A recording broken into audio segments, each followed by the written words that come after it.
May taong darating sa buhay mo sa panahon na hindi mo inaasahan. Yung akala mong masaya ka na, pero humabol pa. Ito yung taong iniisip mo sa gabi bago mo ipikit yung mata mo. Ito din yung taong iniisip mo sa umaga pagmulat ng iyong mata. Ito yung taong pagkausap mo nakakalimot ka na may problema ka pala. Ito din yung tao na handang makinig, intindihin yung mga sinasabi mo kahit minsan wala nang kakwenta-kwenta yung sinasabi mo.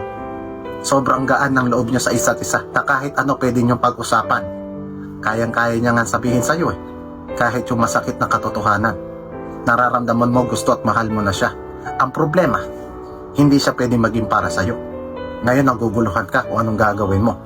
Susundin mo kung ano yung nararamdaman mo o doon ka sa tamang kailangan gawin mo. Sa madaling salita, hahayaan mo siya at tanawin na lang sa malayo o sasamahan mo siya hanggat pwede pa.